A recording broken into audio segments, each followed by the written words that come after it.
오늘도 또 잘 왔습니다. 하나님께서 우리 사랑하여 주셔서 오늘도 예배하게 하시는 그 은혜가 너무나도 감사합니다. 세상에 어떤 사람일지라도 하나님께서 이제 작정하지 아니하시면 이 자리에 와서 말씀을 들을 수가 없습니다. 그 말씀을 듣게 하시는 그 은혜가 너무나도 정말 만극한 거죠. 하나님 감사합니다라고 하는 그런 생각이 우리들 마음속에 넘쳐나시기 바랍니다.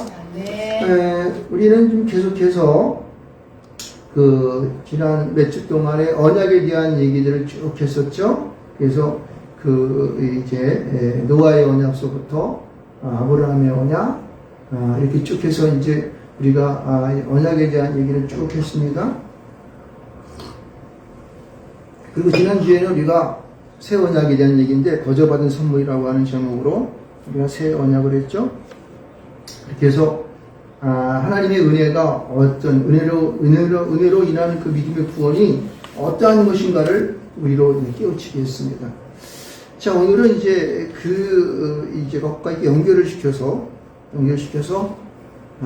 이제 예수께서 우리의 은혜로 인한 믿음의 구원을 이루시기 위해서 나아가는 십자가에까지 나아가는 그 과정 속에서 이루어지는 그 예수님의 고뇌에 찬 모습들을 이 시간 한번 생각해 보기를 바랍니다.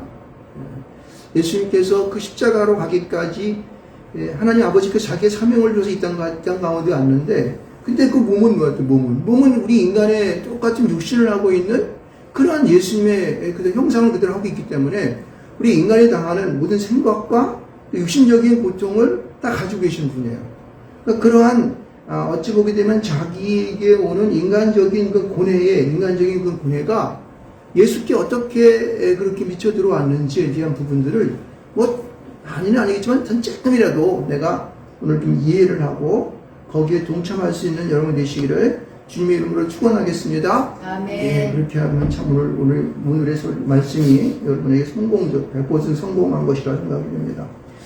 자, 오늘 요한복음 12장의 말씀을 보게 되면은 12장에서는 어떤 일이 있었습니까? 오늘 이 12장 20절 이전에는 어떤 일이 있었냐면은 베다니에 사는 나사로의 집에 가서 그 마리아가 예수님의 발에다가 향유를 부었어요. 그렇죠? 그래서 그 향유 부은 사건이 나왔어요. 예수님을 굉장히 영화롭게 하였죠.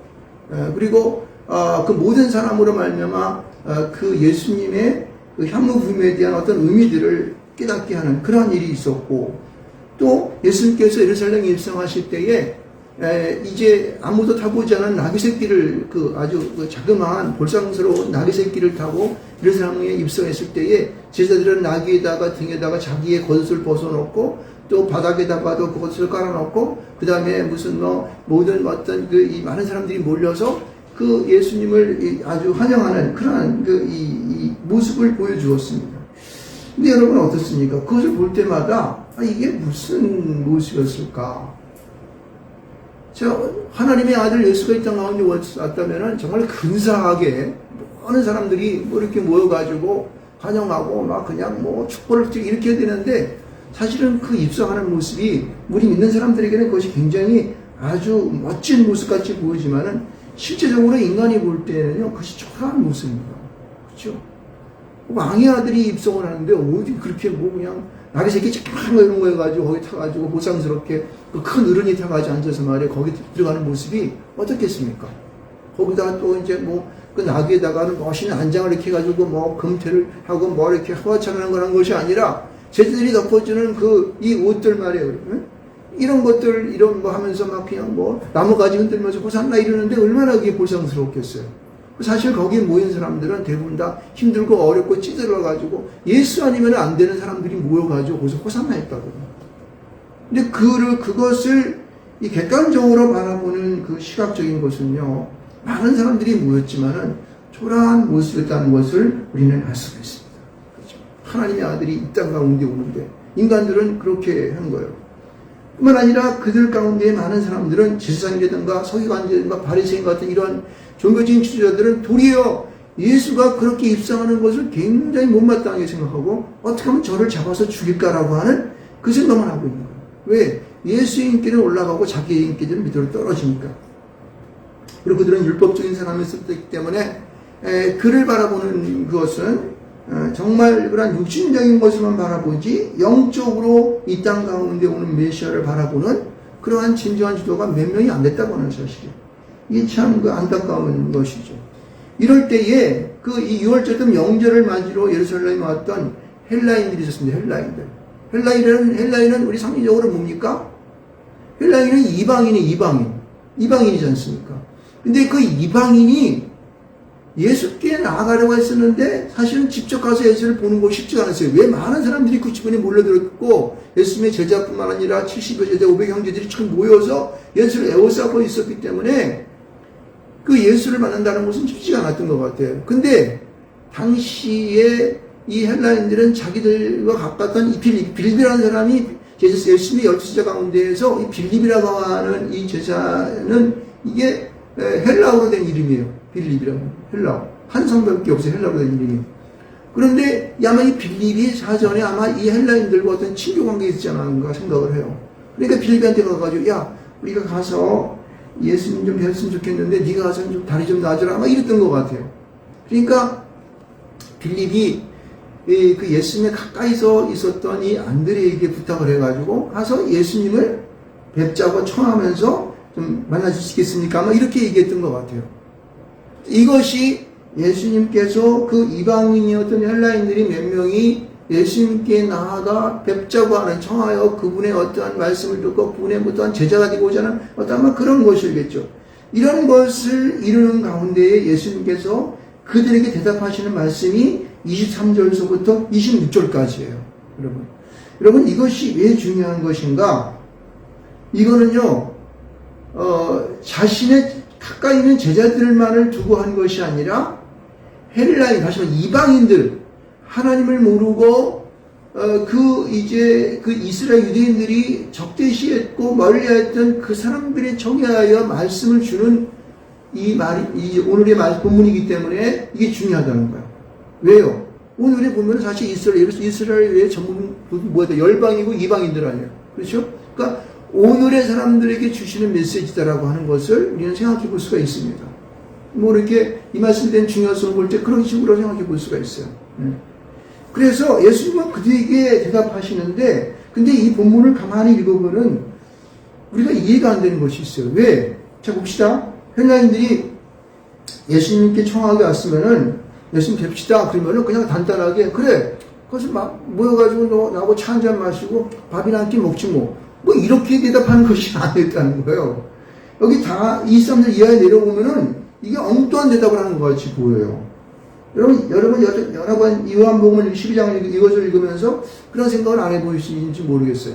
그래서 저는 이거를 한번 처음 읽는다 생각하고 딱 봤더니 이게 그냥 쉽게 이해가 안 될 것 같더라고요. 그래서 무슨 예수님이 이렇게 대답했을까? 그냥 뭐 그래 만나자 이렇게 얘기했지. 그래 나한테 오면은 우리 집으로 와라 뭐 찾아 이렇게 얘기한다던가 아니면은 뭐 그래 아니면은 아니야 못 만나 발 벗어 이렇게 한다던가 이렇게 얘기해야 되는데 그 말이 아니라는 거예요. 여러분 어떻습니까? 이 말을 읽을 때 좀 생소하다는 그런 생각이 안 들었습니까? 그래서 오늘 이 말씀의 본을 보면서 이제 그러한 부분들을 우리가 한번 체크해 보도록 한번 하겠습니다. 과연 이 말이 예수님께서 어떠한 방향으로 말씀하신지를 알 수가 있습니다. 여러분 24절의 말씀을 보면은 이제 23절의 말씀 보면 대답하셔서 뭐라고 하냐면은 그가 제일 먼저 말하는 것이 인자가 영광을 얻을 때가 왔도다. 이 말씀이 그들에게 직접적으로 말하는 아주 간단 명쾌한 대답이에요. 이방인들이 예수님 좀 만납시다 그랬더니 인자가 영광을 얻을 때가 왔도다. 인자는 뭐예요? 하나님의 아들을 말하는 것이에요. 하나님의 아들이 영광을 얻을 때가, 영광을 얻을 때가 뭘까? 영광을 얻는 것이 뭘까? 그때가 왔다는 것은 무엇일까? 이런 거죠. 그러니까 이방인이었던 헬라인들이 예수님을 만날 때에 하시는 말씀이 야 이제 때가 다 되어서 내가 이제 죽을 때가 되었어 이 얘기예요. 이 영광이라는 것은 뭘까요? 십자가의 죽으심을 말하는 거 아니겠습니까? 그렇죠? 근데 그들에게 말씀하시는 것이 자기를 따르고자 하고 자기에게 와서 어떻게 함께하여서 제자가 되고 싶은 이 헬라인들에게 하시는 말씀이 이 말이죠. 인자가 영광을 얻을 때가 왔도다. 할렐루야. 여러분, 이 말씀은요, 오늘을 살아가는 우리의 마음 가운데에 우리가 예수 그리스도를 항상 예수님을 생각할 때마다 그 예수님의 마음이 지금 어떠한 상태에 있는가를 우리는 분명하게 확실하게 우리 느껴야 돼요. 예수님의 심정을 느껴야 된다는 거예요. 여러분, 제가 초기에 얘기했지만은 예수님도 인간의 몸을 가지고 인간의 모든 마음의 감정과 또 그의 모든 성정을 가지고 이 땅 가운데 오셨어요. 그래서 인간이 겪는 모든 것들은 다 겪는다고. 때리면 아프고, 꼬집으면 아프고, 또 기뻐할 때는 기쁘고, 슬퍼할 때는 슬프고, 다 인간의 것을 누리는 거, 가지고 계신 분이었다는 거예요. 그런데 그가 느꼈던 말이 자신이 이제 좀 있으면은 하나님 앞에 하나님 명령하심에 따라서 십자가로 나아간다고 하는 것을 그 마음속에 확 갖고 있는 거예요. 그런데 자신을 따르고자 했었던 이방인들 몇이 그를 만나고자 했을 때에 그들에게 건너주었던 첫 번째 말이 인자가 영광을 얻을 때였다는, 내가 죽을 때가 되었는데 라는 거예요.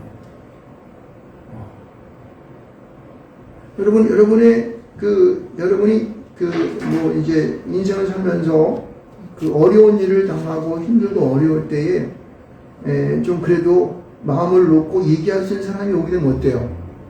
자기도 모르는 사이에 내 마음속에 들어있는 것들을 그냥 줄줄줄 얘기하지 않습니까? 그때 제일 먼저 얘기하는 것이 자기의 막혀있는 이 심정을 탁 털어놓습니다. 이게 바로 예수님이 지금 헬라인들 몇이 만나고 있을 때에 안드레와 빌립이 있는 가운데에 그들을 향하여 하는 말씀이다. 인자가 영광을 얻게 된다. 그러면서 하시는 말씀이 그 말씀을 인자가 영광을 얻을 때가 왔다는 말씀에 대한 해석들을 24, 25, 26절의 말씀을 보면서 나중에 그들에게 하는 말이 뭐냐면은 사람이 나를 섬기려면 나를 따르라 하는 말을 썼어요. 여러분, 여기서 이 섬긴다고 하는, 이 섬기려면이라고 하는 이 섬김에 대한 이야기는 우리가 너무 잘 아는 것처럼, 여러분, 우리가 이 예수님을 섬긴다고 하는 그 말씀 속에서는 하나님 앞에서 우리가 어떠한 일을 해야 할 것인가에 대한 분명한 방향성을 제시하고 있는 거예요.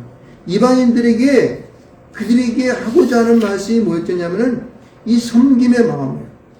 예수님의 뜻에 합당하여 그분이 원하시는 그 길을 나아가는 것입니다. 할렐루야. 여러분, 우리는 주님을 섬기는 삶을 되었 줄 믿습니다. 이 섬긴다고 하는 것은 여러분 하나님 안에서 우리에게 주어지는 예수께서 우리에게 명령하신 그 발을 따라서 주님 앞으로 나아가는 것을 말하는 거예요. 이 섬김은 우리가 오늘날의 예배와 같은 것이, 예배를 갖다 말하면 섬김과 봉사다 이렇게 이야기하는 거예요. 다시 말해서 예비하는 자가 되려면은, 예비하는 자로 삶을 살아가야 한다고 하는 것은 바로 뭐다? 나를 따르는 거야. 주님을 따르는 일이 뭔데? 주님 따르는 일이 뭔데? 바로 24절과 25절을 하는 얘기야. 한 알이 미리 땅에 떨어져 죽지 아니하며 한 알 그대로 있고 죽으면 많은 열매를 맺으리라. 이 말을 쉽게 얘기하면 어떻게 얘기하는 거예요? 나를 따라서, 나를 섬기고 나를 따라서 예배하는 모든 그런 예배로 나가는 모든 자들은 죽어야 되는 거야. 그러니까 우리가 생각할 때에 첫 번째 죽음은 이런 거예요. 첫 번째 죽음은 육신적으로 죽어 썩어지는 거예요. 두렵죠? 그죠? 그러나 여러분, 예수를 믿고 산다는 것은 어찌 보게 되면요, 자기의 목숨을 내놓고 믿을지 몰라요. 요즘에 보니까 어저께 정광 목사가 발표한 것 중 하나 보니까 뭐가 있냐면은, 뭔지 다 알고 있었던 건지 저도. 지금 각동 단위로 인민위원회가 주식되고 있습니다. 이거 알아요, 여러분? 절대 그 위원회 말하는데 저 설명하지 마세요. 설명하면 안 될 거예요. 근데 그 인민위원회를 만들었으면 나중에 우리 믿는 사람들을요, 이 교회도 핍박받고 어떻게 죽을지 몰라요. 왜냐면 옛날에 그 6.25 사건 나고 이제 공산 치하에 들어갔을 때에 많은 교회가 핍박당하고 또 그들이 막 대창 가지고 가가지고 막 지도 같은 건 사람을 찌르고 막 그랬어요. 그리고 저기 우리 전라도에 우리 처음 성결교회 이렇게 했던 문진견 전사님 그 같은 경우에는 막 대창으로 찔러 죽였습니다. 믿는 거는 자기들하고는 반대니까. 공산사회주의는요, 이 믿는 자를 허용하지 않는 거예요. 왜? 유물론전 사관이기 때문에 자기하고 반대가 되는 거거든요. 지금도 그것 때문에 싸우는 거예요, 지금. 만약에 공산사회주의화가 되면은 우리 교회는 문을 닫아야 되기 때문에 그래요. 믿는 사람은 믿음을 계속 지속할 수가 없습니다. 그래서 우리는 그것에 반대하는 거예요. 그러므로 우리는 뭐냐면은 예수를 믿는다고 하는 거, 예수를 섬긴다고 하는 그 자체는 내 목숨을 걸어놓고 하는 거예요. 내가 어떠한 처지에서 내 삶의 환경이 바뀌어져서 나로 예수를 못 믿게 한다면은, 그래, 나 예수 안 믿어, 이제 끝! 이렇게 할 거냐? 아니면은, 그래도 그들의 눈을 피하면서 살살 숨어가면서 내가 예배를 드릴 것이냐? 아니면 드러내고 하면서 내 죽으면 죽이라고 하고 그렇게 할 거냐? 이런 결정을 해야 될지 압니다. 그래서 여기 이 말이 지금 그 얘기하는 거예요. 섬긴다고 하는 그 의미 가운데 뭐냐면은 너희의 목숨을 내어놓고 나를 따라갈 수 있냐? 이 말을 질문을 하고 있고, 여기서 25절에는 무슨 말을 하고 이렇게 말하고 있는 거예요. 자기의 생명을 사랑하는 자는 잃어버릴 것이요. 이 세상에서 자기의 생명을 미워하는 자는 영생하도록 보존하리라. 이게 무슨 말일까요? 자, 자기의 생명을, 우리 육신적인 생명은 거둬줄지 몰라요. 죽을 수 있어요. 죽어요. 그러나 우리 영적인 생명을 얻을까요? 내 육신적인 생명을 걷어가면은 나의 영은 영원하도록 하나님 앞에 가는 것입니다. 할렐루야. 이 믿음이 있어야 되는 거야. 다시 말해서 뭐냐면 너희들이 나를 섬기고 따라오려면은 정말 네 믿음이 나를 따라올 수 있는 그런 자격이 있느냐는 거예요. 그러니까 네 목숨을 내어놓고 난 나중에 죽으면은 넌 한 천당 가는 거 믿냐 이런 얘기예요. 믿습니까? 아멘. 우리는 예수를 믿으면은 우리 육신적인 생명을 초월한 영적인 생명에 기인해야 되는 거예요. 영적인 생명을 도로 얻는 자가 되는 거예요. 아멘. 그런 각오를 하고 믿음 가운데 있는 자들은 예수와 함께 죽음 가운데 부활하신 그 주님이 내 안에 오시는 거예요. 네. 성령이 내 안에 와서 믿음 속에서 나는 영원히 사는 그 생활을 하는 거예요.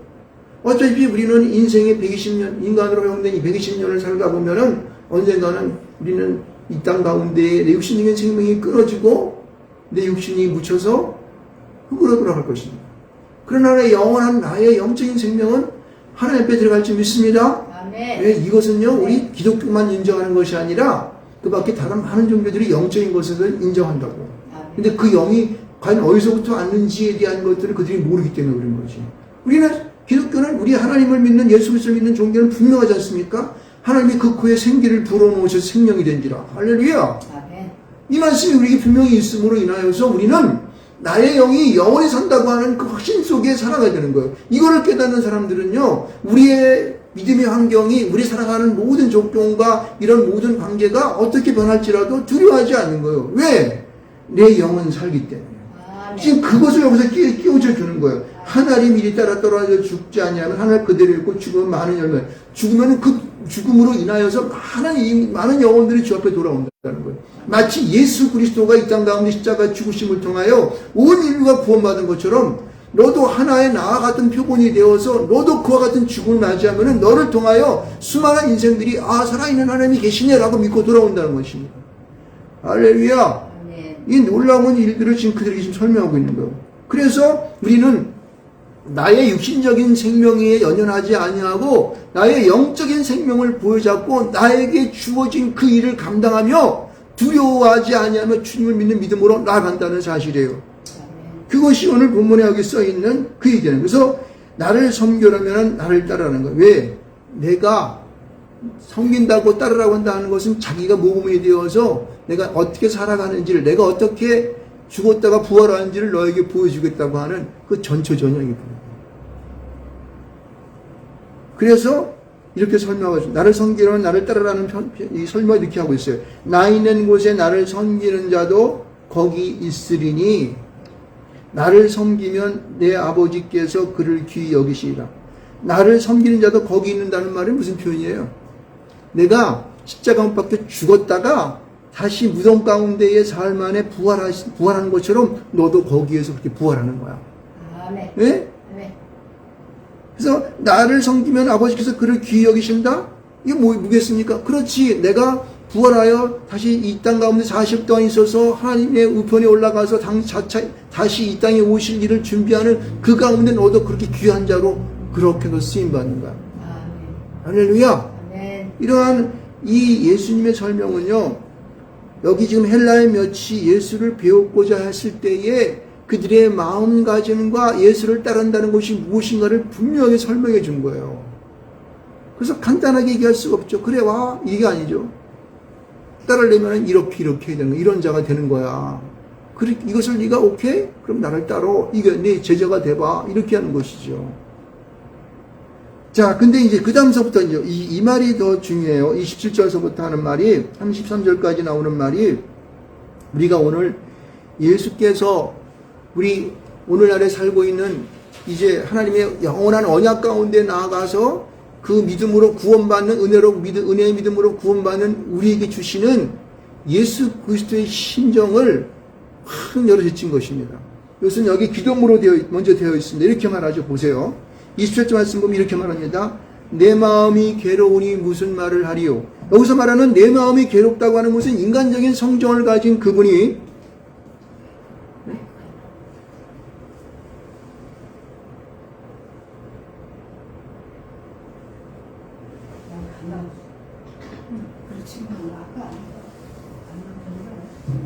마이크 잘 안 나와요? 왜 나오지?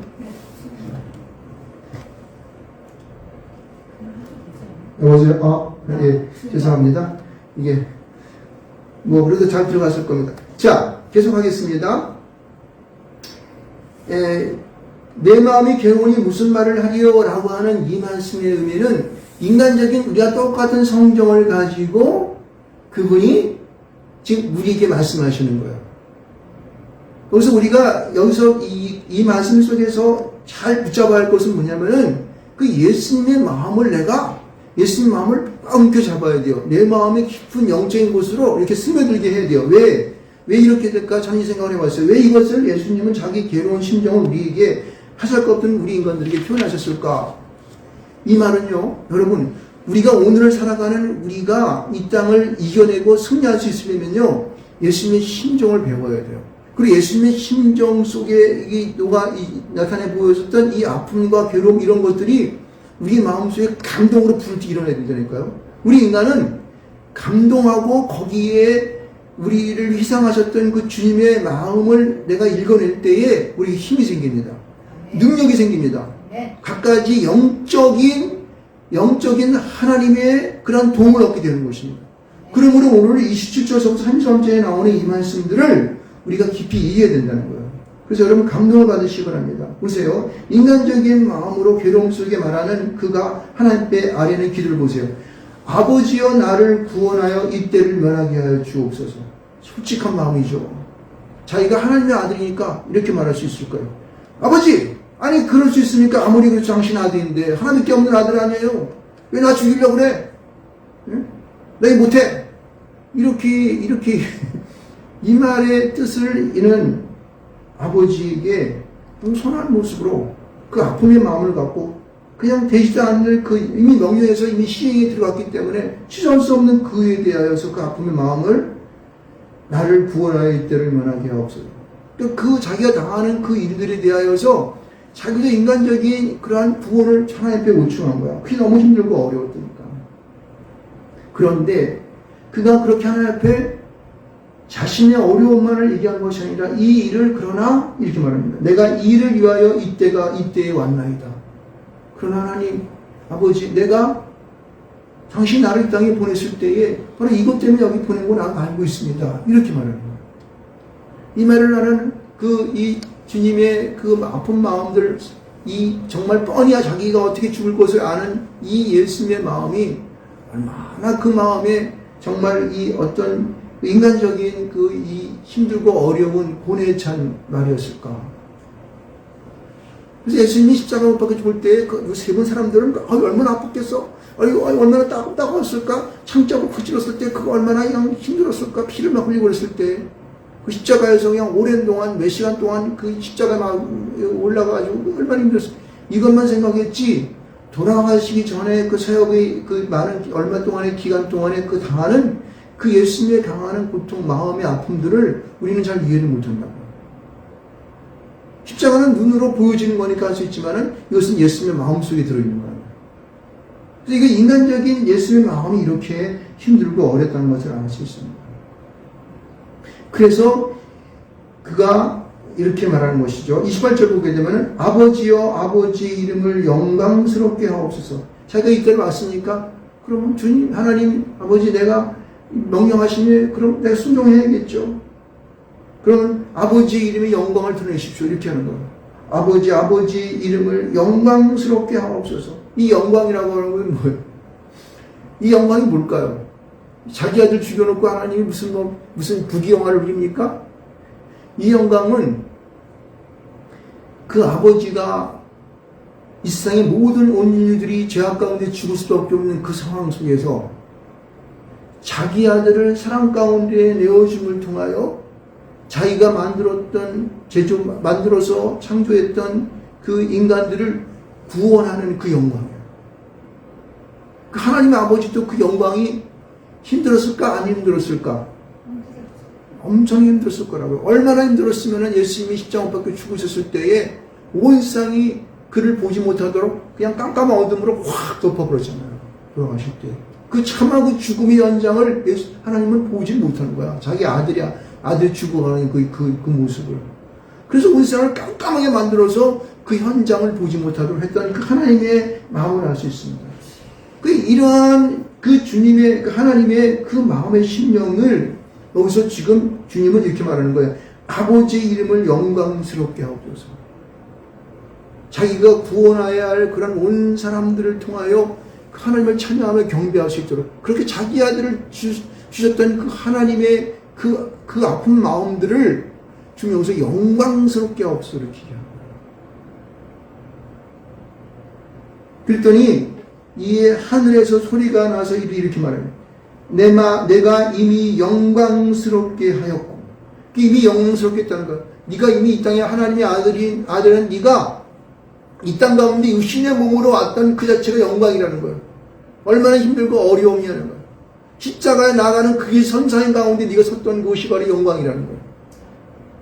그 세상에서 말하는 호화찬란한 멋진 막 그냥 금빛으로 막 그냥 가득 차고 그냥 찬양이 물밑들 막 이렇게 막 그냥 온 세상에 퍼지고 이런 영광이 아니고 이 영광이라고 하는 것은 이 삶 속에 당할 그들의 마음의 고뇌와 아픔과 쓰라림과 외로움과 고독감 이런 것들이에요. 그래서 이미 영광스럽게 하였고 라고 얘기하고 그리고 또다시 영광스럽게 하니라. 이것은 뭐냐면 내가 내 아들을 십자가로 나아가게 온 인류를 구원을 위하여 십자가에 나아가 고통당하고 채찍맞고 가시면류관 쓰고 창작을 받는 그 일들을 그 영광스러운 일들을 하겠다는 거예요. 그 일이 통하여 육신적으로는 고통이고 그 살아가는 모든 가운데 외로움이고 쓸쓸함이고 아픔이고 상처일지 모르겠지만은 그러나 우리 안에 있는 그 영은 살아난다는 거예요. 새롭게 부활한다는 것입니다. 이게 영광인 줄 믿습니다. 할렐루야. 근데 보세요. 이 말을 하는 이 상황을 여기 지금 이 성경의 저자는 이렇게 말하고 있습니다. 곁에 서서 들은 무리는 천둥이 울었다고도 하며 또 어떤 이들은 천사가 그에게 말하였다고도 하니라고 말하고. 야, 근데 이게 무슨 막 그때 말했던 것이 그냥 아주 연한하고 막 그냥 들렸던 이런 뭔가 막 천둥치고 폭음이 나는 것처럼 막 그런 어떤 이 센세이션한 그러한 거를 우리가 연출하고 있는 건가? 이렇게 생각해 볼 수가 있습니다. 그런데 여기 보면은요, 이 말이 두 가지로 분리돼요. 왜냐하면 천둥이 울었다. 그 다음에 천사가 그에게 말하였다. 이렇게 말하고 있어요. 여러분, 이게 참 생각해 보십시오. 천둥이 울었을 때에는 막 꽝꽝꽝꽝 하니까 얼마나 위험이 있고, 막 그냥 어떻게 해요? 마음에 부담이 되면서 막 온 천지가 막 울리는 거니까 어떻게 해요? 막 위험이 있고 막 그냥 막 깜짝 놀랄 그런 거지 않습니까? 근데 천사가 말할 때는 어떻게 해요? 사랑하는 내 아들아, 내가 너를 불러노라. 뭐 이렇게 아주 포근하고 어떻게 해요? 감싸주면서 위로하는 그런 거잖아요. 그렇죠? 대조되는 말을 두 개를 표현한 거예요. 여기서 보면은. 그것은 뭐냐면은 이거는 세상 사람이 들어서 사람의 어떠한 음성으로나 어떠한 것으로 연출할 수 없는 그러한 소리로 우리 가운데, 우리 심령 가운데 울렸다는 것이에요. 그러므로 이 소리는 이것이 말하는 내가 이미 영광스럽게 하였고 또다시 영광스럽게 하리라고 하는 그것은 하나님이 현존하셔서 이 땅 가운데에 인간이 있는 모든 곳 가운데 오셔서 직접 사람들 모든 무리가 모인 가운데에 들려주었던 위험 있는 엄중하면서도 아주 사랑스러운 그 음성으로 우리 인간들에게 선포되어진 것이라는 것입니다. 할렐루야. 나는 이것을 어떻게 생각하냐면요, 이 영광스럽게 하고 영광스럽다는 것은 이것은 직접적으로 십자가를 얘기하지 않았지만은 십자가에 되어질 일에 대한 분명한 선포였고, 그리고 그 하나님이 확정했던 사실을 우리는 알 수가 있는 것입니다. 그래서 이 말씀에 대한 해석들을 30절 이하에 이렇게 말합니다. 보세요. 이것이 분명히 십자가에 대한 얘기가 왜 확실하냐면 보세요. 이 뒤에 나옵니다. 예수께서 대답하여 이르시되 이 소리가 나는 것은 나를 위한 것이 아니요 누구를 위한 것이다? 너희를 위한 것이라고 말합니다. 여러분, 왜 여기 나라는 것은 예수님이지 않습니까? 너희는 누구예요? 거기 서 있는 예수님과 함께 서 있는 모든 무리들을 말하고 있어요. 이것은 무엇을 말하고 있는 것입니까? 이것은 내가 뭐 구원받거나 내가 무슨 뭐 좋은 어떠한 그러한 응답을 받아가지고 나에게 좋은 이익이 되는 것이 아니라 너를 위한 것이다. 무슨 얘기? 십자가에 나아가 십자가의 죽으심을 통하여 너희들이 구원받는 그 얘기라는 것이야 라고 하는 것이죠. 그래서 그로 인하여서 뭐라 그러냐면 이 세상에 심판이 있게 되고 세상의 임금이 쫓아나가는 것. 이게 보세요. 어떻게 세상의 임금이 쫓아나갑니까? 그럼 하나님의 능력이 십자가를 통하여 그 믿음을 통하여서 모든 것들은 어떻게 해요? 그 발 앞에 무릎을 꿇게 되어 있습니다. 믿음을 통하여 구원받는 그 역사적인 일들이 우리 안에 이제 이루어지는 것이에요. 어떻게 해요? 십자가의 사건을 통하여서. 그래서 이 십자가를 이루지 못하기 위해서 얼마나 많은 그러한 주변의 사탄 이 마귀들이 그것을 못하게 하겠습니까? 예수님이 그 일을 못하게 하려고. 그죠? 그런데 결국은 그것은 어떻게 해요? 이루어짐을 통하여 세상의 임금이 뭐냐면 사단을 얘기했습니까? 그들이 하는 모든 비기가 무너져 버렸어요. 이 세상을 갖다가 모든 죽음 가운데를 몰아가서 영원히 구원받지 못하게 하는 사탄의 계계를 예수 그리스도를 십자가의 죽음을 통하여 모든 이들 어떻게 해요? 믿음으로 구원받는 십자가의 그 역사적인 사건을 믿는 믿음으로 구원받는 그 일을 행하신 것을 믿습니다. 그래서 더 확실하게 32절에는 뭐라고 말해요? 이 십자가의 사건을 얘기하는 것이 확실한 것이 뭡니까? 32절이에요. 내가 땅에서 들리면 모든 사람을 내게로 이끌으니라. 땅에서 들린다는 것은 뭐예요? 십자가 못 박혀가지고 들리는 거예요. 이렇게. 들리면은 모든 사람들이 그 예수 안에서 예수 십자가에 못 박혀 죽음에 대한 믿음을 통하여 그들이 구원받는 확실한 그러한 증표를 그들에게 나타내 보이는 것이에요. 그래서 33절에는 자기가 어떠한 죽음으로 죽을 것을 보이십니다. 라고 분명하게 말하고 있는 것입니다. 여러분, 27절로 33절에 나오는 말씀은 이 땅에 하나님의 아들 예수 오셨던 육신의 모습을 갖고 오셨던 예수가 당하였던 그 고뇌에 찬 한 순간선거들을 우리는 볼 수가 있습니다. 내 마음에 들 수가 있어요. 근데 그 안에 분명하게 제시하고 있는 것은 십자가의 사건이 이미 하나님 안에서 확정되어져서 이루어져 가고 있음을 우리에게 분명히 보여주었어요. 그래서 여기 보면은 나를 섬기려면 나를 따르라고 하는 이 말씀의 뜻이 바로 십자가의 그 길 가운데 너희도 나와야 돼. 그러면 너희들 나를 따를 수 있어. 라고 하는 것이죠. 그런 메시지가 우리에게 확정적으로 보여진 것을 볼 수가 있습니다. 그래서 오늘 이 메시지를 보면서 여러분, 이제 좀 있으면은 다음 주는 고난주간이 되게 됩니다. 그리고 그 다음 주는 부활주일이 되겠죠. 예수님의 부활하심에 동참하시고 하십니까? 여러분, 겉으로 십자가의 겉으로 보여지는 그 사건만, 그 아픔의 사건만 보지 말고 그 속에 들어있는 하나님의 아들 예수 그리스도의 심령을 읽으시기를 주님으로 축원드리겠습니다. 그것이 값진 여러분 종료주의 고난주간을 맞는 여러분들에게 좋은 그러한 시간이 될 줄 믿고 또 부활에 나가는 부활에 동참하는 그러한 놀라운 여러분들의 삶이 될 줄 믿습니다. 그래서 저와 여러분이 주님 안에서 다 승리하면서 진정한 예수 그리스도를 믿는 그리스도인이 되시기를 주님으로 축원드리겠습니다. 우리 주여 한번 해주시고 통성으로 기도하겠습니다.